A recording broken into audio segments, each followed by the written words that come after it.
or not. The reason why I showed you this curve is for all the statistical models which we make, this empirical rule has to be followed. This empirical rule has to be followed, where you want your data should be between mean plus minus standard deviation. Now, somebody must ask, or you must be thinking, why most of the data or 68% of the data should be between mean plus minus standard deviation, so that you get this bell-shaped distribution first, and then only your sample will be a representation of the population. As I told you, we are trying to do inferential statistics, trying to infer something about the population from the sample. Now, when can you infer something about the sample or the population from the sample? Right? You need to have some rule where you can infer something about the population from the sample. And that is the mistake where most of the people do actually. Right? They do some kind of a test and find out whether they are accepting the null hypothesis or not, and they start inferring about the population from the sample. So sorry to interrupt you, sir. Yeah. Yeah, can you start from where we left actually due to some technical problem? So Okay. can you please start from that point Okay. where we Okay. left, because some of Okay. our participants are not getting. Okay, okay. I'll just start from that point. I said that we calculated two things.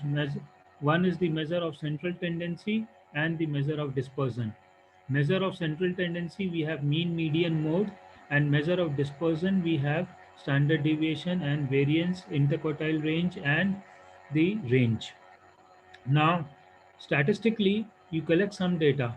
What should happen in that data so that we can do some kind of an analysis in Python? That is what needs to be seen. So when can you do such kind of an analysis is when most of the data is concentrated about the mean. Most of the data is concentrated about the mean. That is what we say, that data follows a bell-shaped distribution. This is what is basically a bell-shaped distribution, right? And when is it a bell-shaped distribution? As I've shown in the figure, said 68% of your data is between mean plus minus standard deviation. If you 68% of the data is not between mean plus minus standard deviation, then whatever you do in Python from the sample may not be interpreted on the population. This is for the analyst, this is for the person doing analysis to take care of. This is what Python will not take care of. This is what I keep on saying repeatedly, that Python is just a tool, right? You are driving a four-wheeler, so if you don't follow the traffic rules, then you will land into problem. It is not the car which will not land into problem, right? You will land into some kind of a problem. So Python is just a tool, but the person doing the analysis needs to take care of that, whether he is being able to collect a good data or not. That is what naturally goes into sampling, right? Here I am not going into the depth of sampling or how do you collect data. Here I am more concerned with whatever data you have collected should follow a bell-shaped distribution, and most of the data, 68% of the data should be concentrated about the mean, and it should be between mean plus minus standard deviation. This is the basis of the entire analysis which we'll do in Python. If I can put it in short, right, this is the crux of doing the analysis. If your data is not between mean plus minus standard deviation of 68%, then your data is either skewed to the left or skewed to the right. And we'll have to work first on the data before coming to the analysis. As I said, why we do data analysis? To make some decisions. And how can you make good decisions? When you have done a good analysis. And when can you do a good analysis? When statistically your data is a bell-shaped distribution with 68% data for any variable you collect, at least the continuous variable you collect. I told two variables, right? One is a categorical variable and one is a continuous variable. So this rule is for the continuous variable. This rule is for the continuous variable, that 68% of the data is between mean plus minus standard deviation. The reason why I'm giving so much emphasis on this, because if you don't follow, then you will never be able to do a good analysis, irrespective of whatever tool you use, whether it is R or Python. So some things needs to come out from the person who is doing it. how well he understands the statistics, how well he understands the domain knowledge, how well he understands the domain knowledge. Now, the extension of the above rule is 68% should be between mean plus minus standard deviation, 95% of the data should be between mean plus minus 2 standard deviations, and 99% of the data should be between mean plus minus 3 standard deviations. Then only your data looks to be normally distributed, right? This is mathematically, we'll put it in a code in Python. We'll do one statistical test in Python which will tell me whether this variable follows this rule of this is known as 68 95 99 rule in statistics. 68 95 99 rule in statistics. And statistically, we'll check it using one of the tests known as the Shapiro's-Wilks test in statistics, or the SW test in statistics. We'll write a function in Python which will tell me whether my data is normally distributed or not. And a normally distributed data means what? 68% of the data is between mean plus minus standard deviation, 95% of the data is between mean plus minus 2 standard deviations, and 99% of the data is between mean plus minus 3 standard deviations. So all of you please keep this in mind. This is what all descriptive statistics is all about. Now let us go to implementing this in Python. Let us implement this in Python. So I'll just open one Python notebook. Now this is a Python notebook which I have. If you can see on my screen, right? Now as I said, you'll start. These are basically cells. These are known as cells in Python, right? And you can keep on typing the code in this Python notebook, right? You can type all the code in one cell, or you can put it in different cells. Nothing will matter, right? It is up to you whether you put it in one line or you put it in different cells. But these are known as cells in Python. Whatever I am highlighting, these are the cells in Python, right? You just click on any cell and start typing the code. If you want to create a new cell, just keep your cursor over here and you say insert, and you can say insert cell above or insert cell below, right? So if you want to write a new piece of code between this cell and this cell, what you do is you just say over here, you say insert cell below, a new cell will come over here, and you can write any code in this particular cell.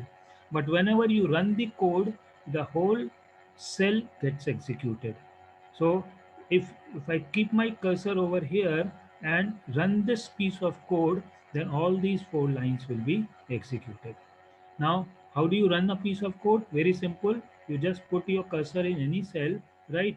Then you can say, either you can say run, either you can say run, or the shortcut key is Control plus Enter, right? So I'll just write it for all of you.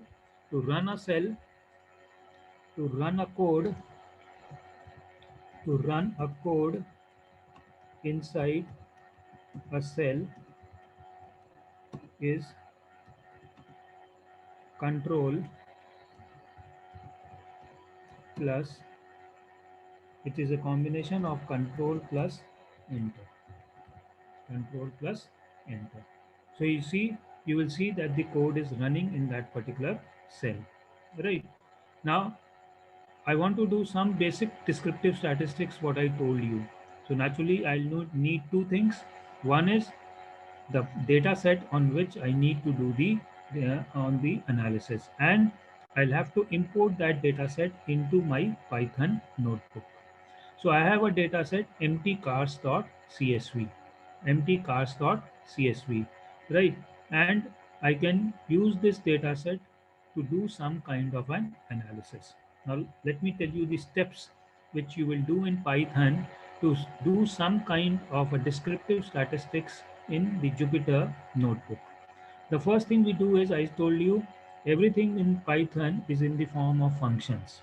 So if I want to do mean, median, mode, standard deviation, variance, interquartile range, I will need some functions, right? So that we can get these statistical values. And these functions are basically stored in packages or libraries, right? And we will keep on importing these libraries in the current session of Jupyter Notebook. so that I can use the functions which are present inside these libraries.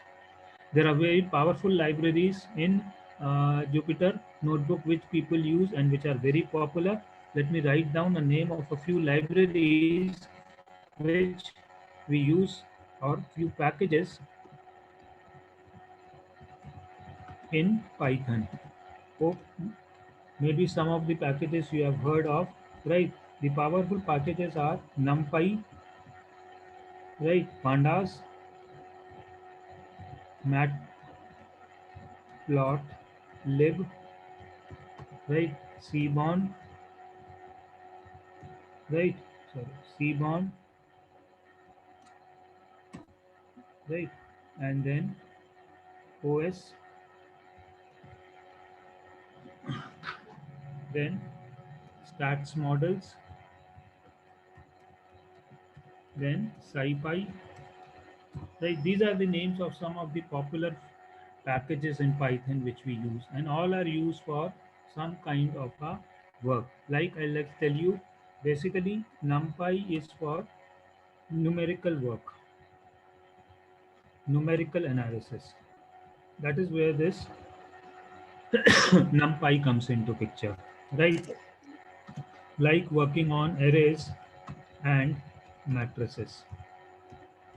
We'll see later on, we'll use this library as NumPy.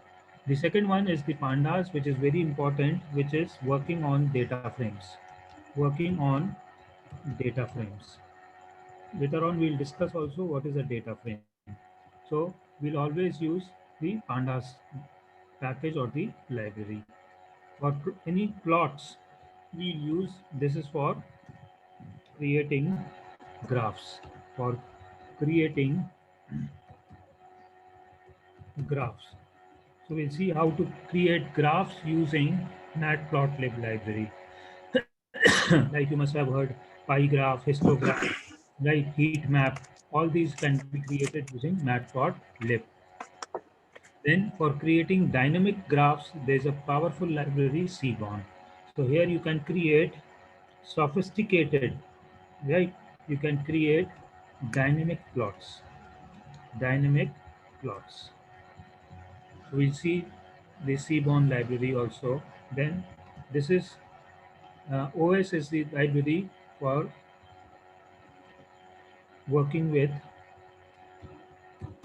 files and folders, like which is your current for working directory and all that stuff, right? Then stats models is used for analysis like linear regression, ANOVA. For all this, we'll use stats models library. And SciPy is a library or scientific Python. This is used for machine learning models. For machine learning, for machine learning models. So just a brief of the popular packages or the libraries which we use in Python. Right. Most of the libraries are already installed by default when you install Jupyter Notebook from the Anaconda website. That is why I told you to install Jupyter Notebook from the Anaconda website. All these libraries will be automatically get installed in your laptops. If you install it from any other website, then you will have to install these libraries externally, right? So that there is no point doing that.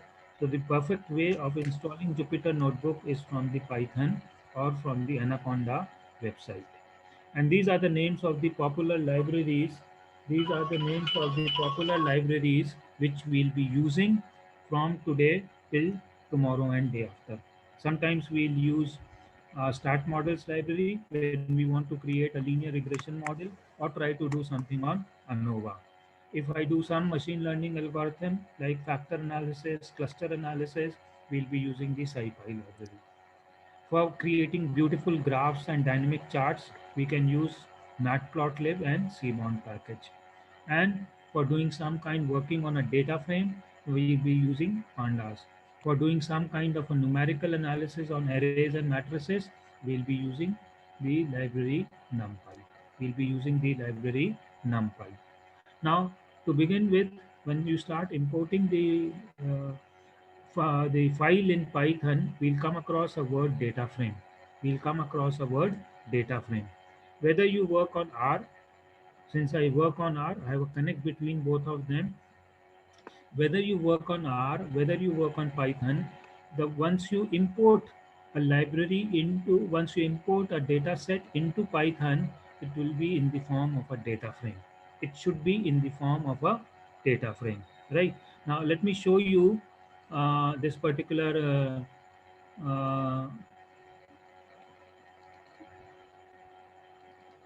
data file which we will be using. The name of the file is empty cars. You can see on my screen the name of the file is empty cars, right? Let me open this file so that you can see the variables inside it, and then we'll import this file into Python.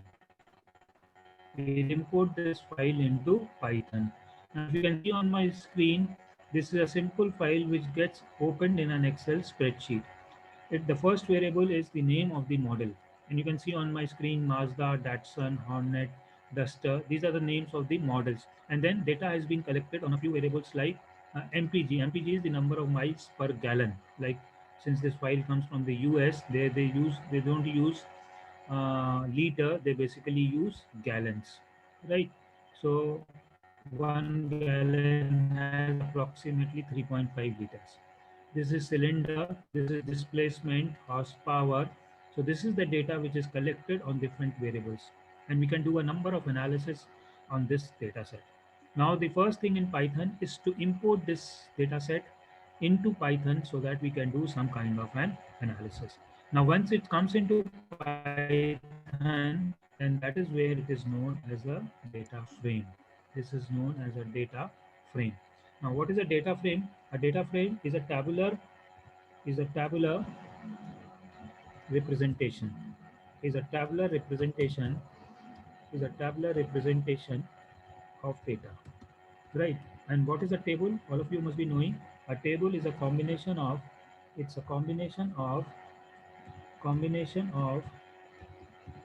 rows and columns Columns. right? Until unless you get the data in a format of a data frame, you won't be able to do analysis, right? You cannot do data on a single sample. You cannot do analysis on a single variable.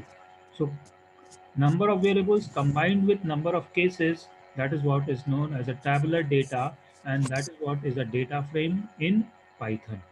Now to work on data frames, we'll use one library which is the Pandas library. So every time you work on Jupyter Notebook, one library you will always require, and that is the Pandas library. Because this library will help me to import this CSV file, external CSV file into Python. And unless until you import this file into Python, you won't be able to do any analysis.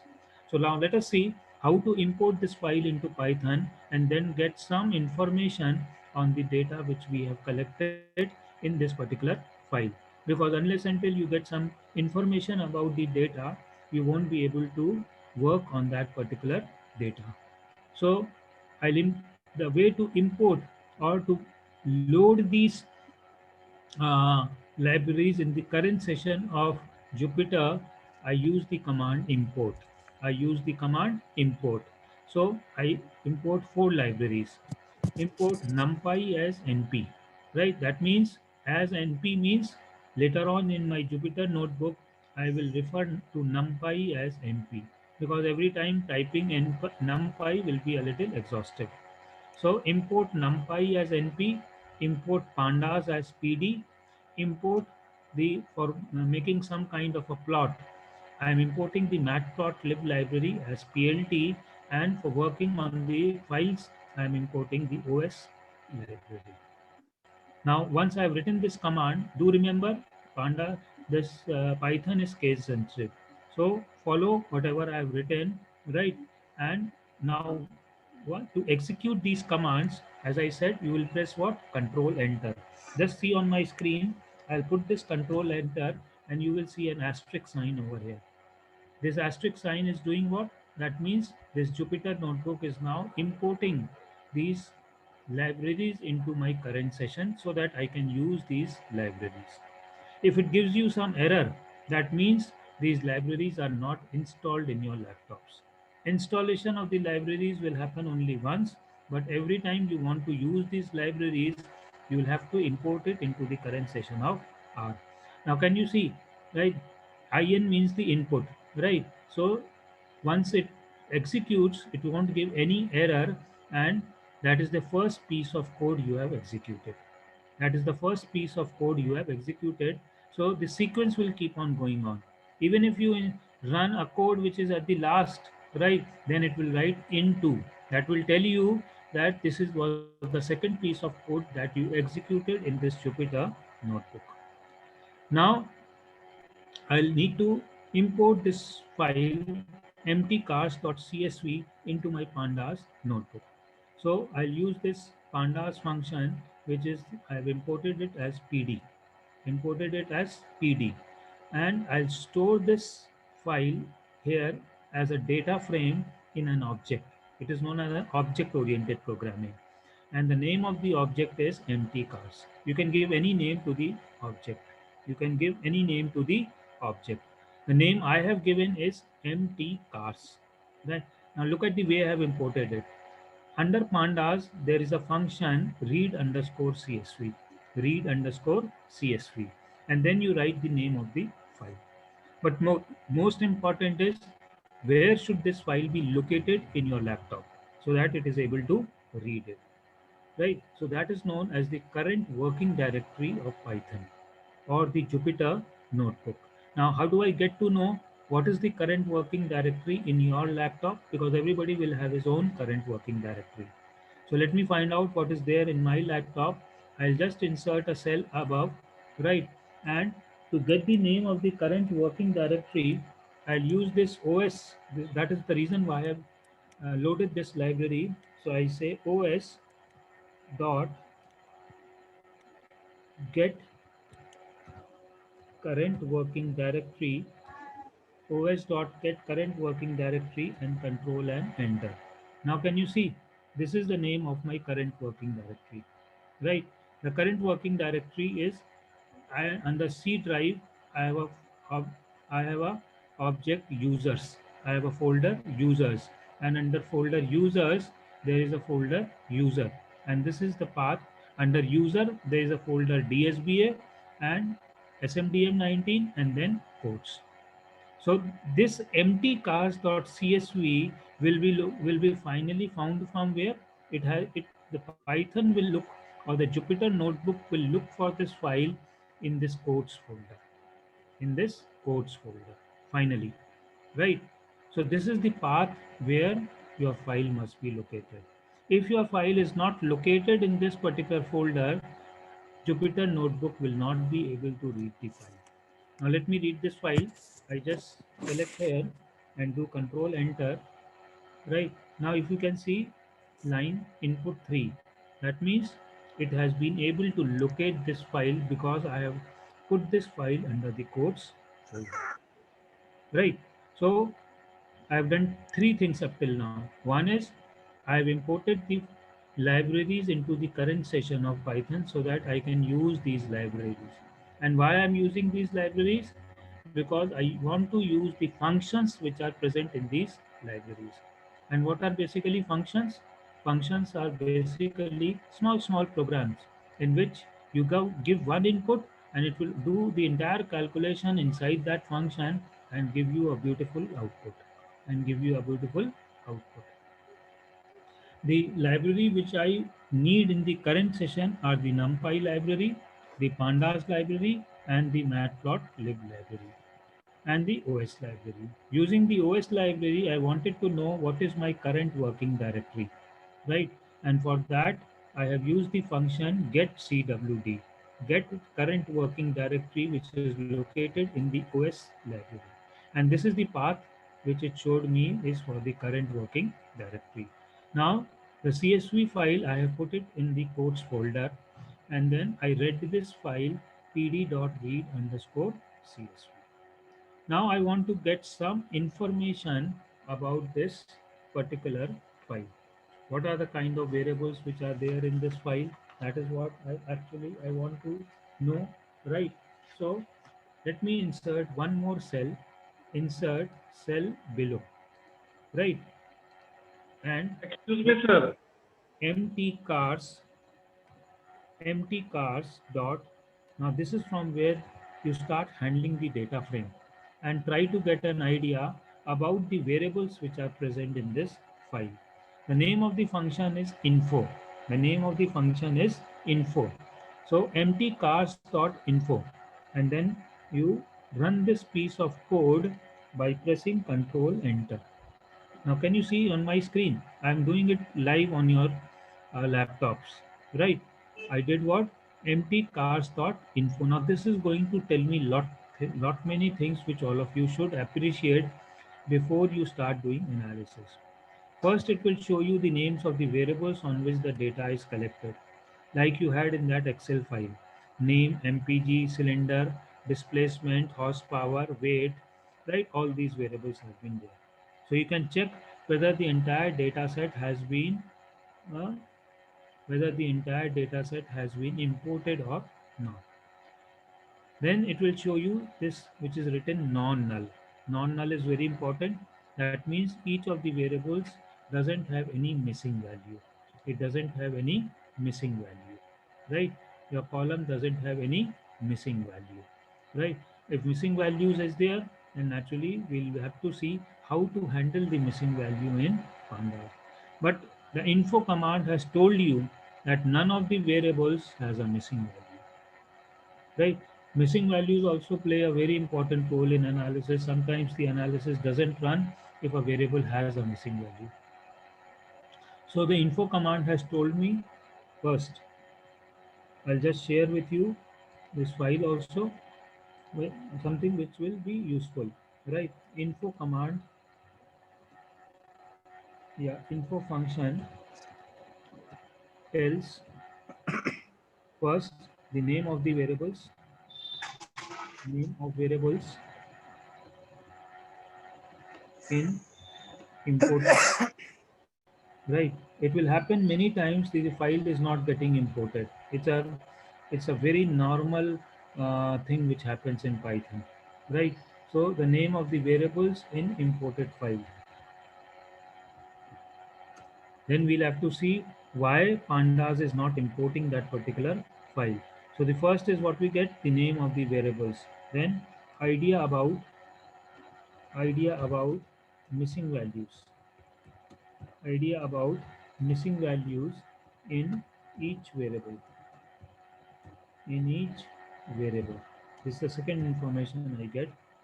The third information, if you can see on my screen, it tells you what is the data type of each variable, right? It can be either three, integer, float, or an object, right? So if you can see, mile per gallon is a float, cylinder is an integer, right? And name is an object. Now, if you see that CSV file, this is a string, so it is coming as a object, right? Mile per gallon is having some decimals. That is why it is coming as a float. And cylinder is basically a discrete value. That is why it is coming as a integer. It is coming as an integer. So it will tell you the nature of or the data type of each variable. Why this is important? Because if you don't match the correct data type with the correct analysis, the analysis may not run. If the analysis wants all the variables to be float and you give a variable which is integer, maybe the analysis will not run, or even if it runs, it may give you a correct wrong answer in Python. So you'll have to check the nature of the each variable. So data type of each variable means either it is an integer or a float or a object. So this is the next information you get from the info command. You get from the info command. The other piece of information is it tells you the number of what is the sample size. So the sample size is 32 entries, right? Sample size is 32 entries, right? And The data column, how many columns do you have? 12 columns. That means the number of variables is 12 in number. The number of variables are 12 in number. So if I count in the CSV file, 1, 2, 3, 4, 5, 6, 7, 8, 9, 10, 11, 12. So it has inputted all the 12 variables into the Python file. So next piece of information it gives you is the sample size and number of variables. All this information you get about what? You get about the variables. Now let me see some of the descriptive statistics which you can get. So I'll just insert one more cell, insert cell below. See, I'm writing the code in front of you, all of you, right? This is the way you will also do it once you install the Jupyter Notebook. Now I want to see some descriptive statistics about my variables. So what do I write? Empty cars, empty cars is the name of the data frame, dot, the name of the function is describe, empty cars dot describe, right? And then I run this piece of code, control enter, right? Now you can see for each of the variables a few of the descriptive statistics. The first is the count. Count is the number of rows or the number of samples on which we have collected data. So 32 is my sample size. 32 is my sample size. This is the mean of each of the variables, right? So the MPG has a mean of 20.09, cylinder is 6.18, displacement is 230, and this is the way you can get the mean of all the variables which you want in your data set. Then STD is the standard deviation. STD is the standard deviation. Now from here you can calculate also what is the value of mean plus minus standard deviation. Mean plus minus standard deviation, right? Then this is the minimum value. This is quartile 1, this is quartile 2, this is quartile 3, and this is the maximum value. So all the descriptive statistics is now in front of you, right? You can calculate the interquartile range by subtracting Q3 minus Q1. This is Q1, this is Q2, this is Q3, right? Q1 is 15.42. That means 25% of your sample size, or one fourth of 32. One fourth of 32 is what? 8. That means 8 cases have MPG which are less than 15.42. 50% of the cases mean 16 cases have value less than 19.2. This is the positional average. This is the positional average. And Q3 is 75%. That means 3/4. That means 24 cases out of 32 have an MPG less than 22.8. Less than 22.8.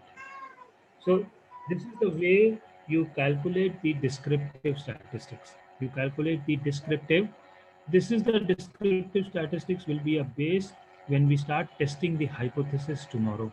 When we start testing the hypothesis tomorrow, right?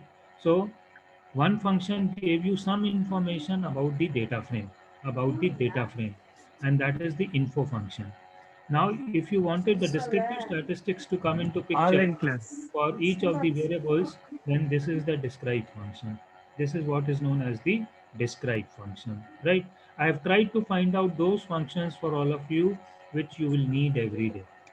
There is no limit to the number of functions which you can use in Python. But just to make it simple, like serially ordered, I have tried to write those functions which are really helpful for all of us. If you don't know the info function, you won't get to know what is the nature of variables in your data set, or how many variables have been imported into the data frame in your Jupyter notebook. Then you want to get some idea uh, the, about the descriptive statistics, and that is where you can write the function uh, describe. You can write the function describe. Now we also want to know whether the imported file has actually come as a data frame or not. So I'll just insert one more cell below. and there's a beautiful function d types. Let me write it. Empty cars, empty cars dot d types, d types, right? This will tell me whether my imported file is, now can you see, this tells me the data type of each variable. So you can use this function empty cars dot d types, because later on when we do analysis I will ask you what is the nature of the variable. So if you want only the nature of the variable, you can use d types, or you can also use this info command. But I find this d types very useful because it tells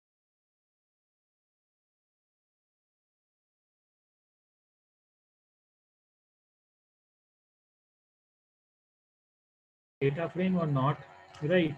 Because sometimes it is not a data frame, so I can say type and empty, empty cars, type empty cars, right? Let me put control enter, and you can see that this is a pandas data frame. It is a pandas data frame. If it comes in any other format like series, arrays, matrices, then naturally this file cannot be used for doing some kind of a analysis. This file cannot be used for some kind of a analysis, right? So just to sum up what we have done today before we move forward, why, uh, what is data analysis? What is Python, right? Then we studied how to install Python. All of you can try at the back end now, right? Uh, Download it from the Anaconda website, and then just run the Anaconda executable file, and you will see on the start menu an Anaconda folder with the Jupyter notebook. Click on that Jupyter notebook. This is the screen which you will get, right? An empty screen you will get with first cell always there, where you can start writing whatever code you want to write, right? And keep on increasing the cells, right? Don't write maximum 3 or 4 lines of code in one cell, right? So you import the first command is to import the packages which we'll be using in the Python notebook, right? So I've imported the NumPy, Pandas, and all these.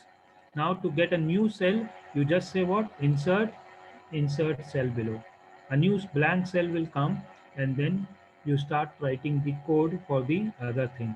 To run the code, as I said, the shortcut key is Control plus Enter, or you can click on this Run button, right? That will also run the cell, or they run the lines which are there in the cell. You cannot run a single line. The whole cell or whatever lines are there in the cell will be executed. If there is any error, then this the error will come below the cell. The error will come below the cell. Then, how to import an external file into Jupyter Notebook? I use this pandas library, and the name of the function was read underscore CSV. All this I will not be repeating tomorrow, and will expect all of you that you are aware of all this, right? So I'll use read underscore CSV and then the name of the file. Then I wanted to see the nature of the variables in this file. So I used empty cars.info. This will tell me the number of rows, the number of columns, whether any missing values have to be dealt with, and what is the nature of each variable. Then to get an idea of the descriptive statistics, right, we use empty cars.describe. Empty cars.describe. And it will give you all the things like the count, mean, standard deviation, minimum, maximum, quartile 1, 2, 3. From this, you can calculate other statistics which is useful. Then you can use the dtypes function to get an idea about the nature of each or the data type of each variable. Then whether you have imported it as a data frame or not, you can use the function type. These are all very handy functions which we use every time in our notebook. Now this is where we finished with the descriptive statistics. And tomorrow we'll start with the inferential statistics, and I'll take you the different ways of testing the hypothesis, t-test, then we'll do a chi-square test, and then we'll do ANOVA. That will finish up the inferential statistics. That will finish up the inferential statistics. Then we'll take a predictive model like linear regression and a dimension reduction technique like factor analysis or the factor analysis. So this is the flow I'll keep, right? Today I have made a base for all of you, right?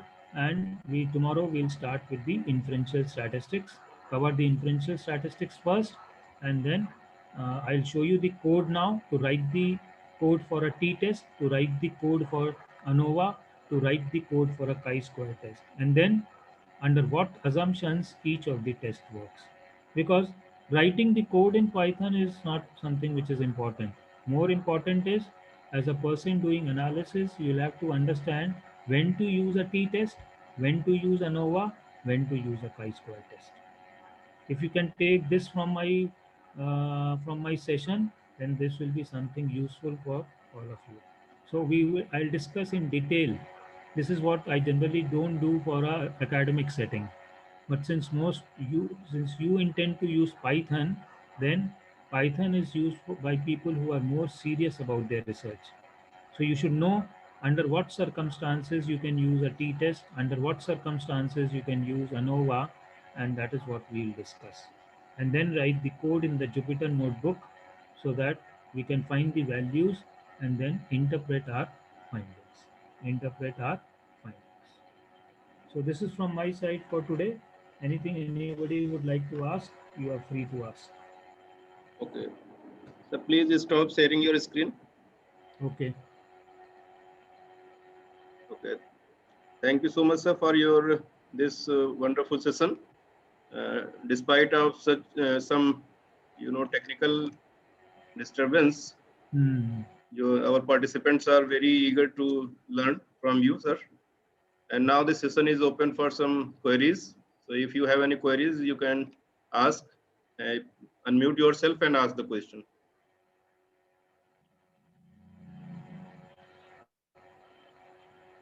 You can You can unmute your. send you Yeah, can yeah. send your queries to Yadav sir also, and Yes, yes. Or you can share your queries on the WhatsApp group, you can share your queries on the WhatsApp group also. and You we can will send a mail to Yadav will sir, yeah, we will discuss with sir. because queries are very important. Until unless Yes, you don't ask your queries, na. of Uh, course, of course, sir. So I think there is no query because people are not working. uh, So perhaps there is some query that sir, can we get this your PPT for our participants? we'll get Okay, whatever you need from from whatever you need from my side. I'll share everything. okay, sir. So Let us go. please mail your today's PPT Uh, so that let, I can share with our participants. uh, I will also mail the data set which I am Yeah, also yeah. using. Yes, yes, Right. yes. I'll Please, sir. mail Please. all these things to you, sir. Yeah, yeah. Please, sir. So I think we have to stop today's session, and the participants will. All of you, my request is all of you please work and ask your questions tomorrow. Yes, yes. Then Yeah, only yeah. this will be useful. Yeah. Then only For 10 or 15 minutes is in the starting, we will deal with all the queries in tomorrow's session. So with this, thank you all. I'm trying to make Python as easy as possible for all of you. Yeah, yeah, sir. Your the way I of had a I had a tough time getting a knack of Python because there were not many people to guide me.